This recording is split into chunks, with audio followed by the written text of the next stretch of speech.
ഇന്നിപ്പോൾ നിലമ്പൂരിൽ തെരഞ്ഞെടുപ്പിൻ്റെ ചുമതലയുള്ള വിജയരാഘവൻ, അദ്ദേഹത്തെ വർഗീയ രാഘവൻ എന്നാണ് അവിടെ എല്ലാവരും വിളിക്കുന്നത്. അദ്ദേഹത്തിൻ്റെ ഒരു ഡസൻ സ്റ്റേറ്റ്മെൻ്റ് ഉണ്ട് മലപ്പുറത്തെക്കുറിച്ച്.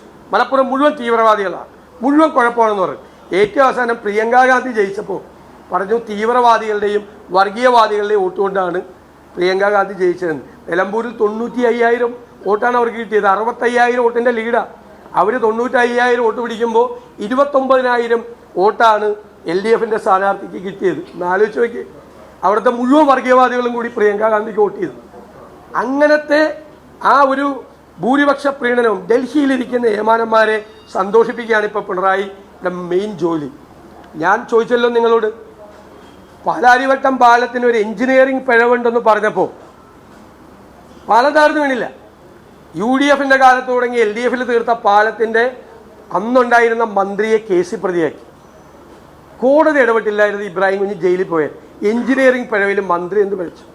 ഇപ്പോൾ അന്നത് ചെയ്ത CPM വ്യാപകമായി കേരളത്തിൽ ഹൈവേ തകർന്നു വീഴുകയാണ്. ആയിരക്കണക്കിന് കോടി രൂപയുടെ അഴിമതിയാണ്, അല്ലേ? മുഴുവൻ വിള്ളലാണ് 156 സ്ഥലത്ത്.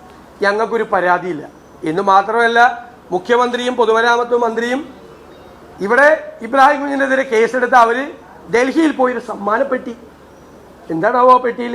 ഒരു സമ്മാനപ്പെട്ടിയും പിന്നെ ഒരു പൊന്നാടയും. ആർക്ക്? ഈ 156 സ്ഥലത്ത് വിള്ളലുണ്ടായതിനും ഹൈവേ തകർന്നു വീണതിനും കൊണ്ടേ കൊടുത്തിരിക്കുകയാണ്. കേട്ടുകഴിവുണ്ട്. നിങ്ങൾ നോക്കിയാൽ മതി.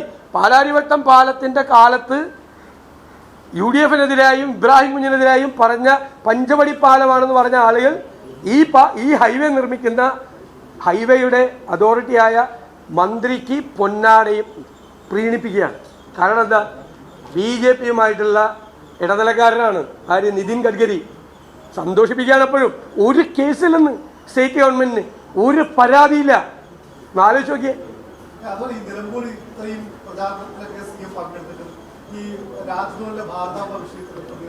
മിണ്ടിയില്ലല്ലോ. ഞങ്ങൾ അതിശക്തിയായി പ്രതിഷേധിച്ചു.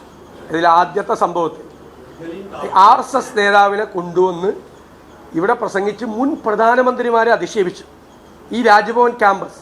പിന്നീടാണ് മന്ത്രി പ്രസാദുമായിട്ടുള്ള ബന്ധപ്പെട്ട വിഷയം.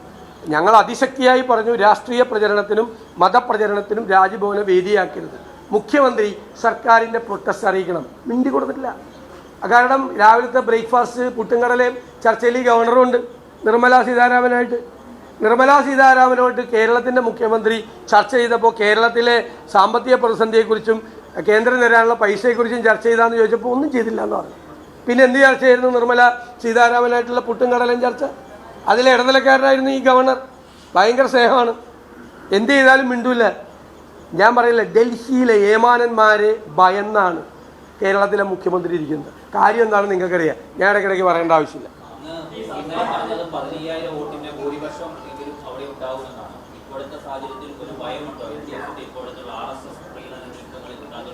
ഞങ്ങൾക്കൊരു ഭയമില്ല. ഞങ്ങൾക്ക് ഇതൊക്കെ നേരത്തെ ഇത് തുടങ്ങുമ്പോൾ അറിയാം. RSS സ്ഥാനാർത്ഥിയെ നിർത്തില്ല എന്ന് പറഞ്ഞപ്പോൾ ഒരു പ്രസക്തമല്ലാത്ത തരത്തിൽ ഇലക്ഷൻ രംഗത്ത് ഇല്ലാത്ത രീതിയിൽ BJPയുടെ NDAയുടെ പ്രവർത്തനം കണ്ടു കഴിഞ്ഞപ്പോൾ ഞങ്ങൾക്കറിയാം സംഭവിക്കുക. അതിനെയൊക്കെ മറികടന്നിട്ടാണ് ഞങ്ങൾ കണക്കാക്കിയിരിക്കുന്നത്. ഞങ്ങളുടെ താഴെത്തട്ടിലുള്ള കണക്കാണ്.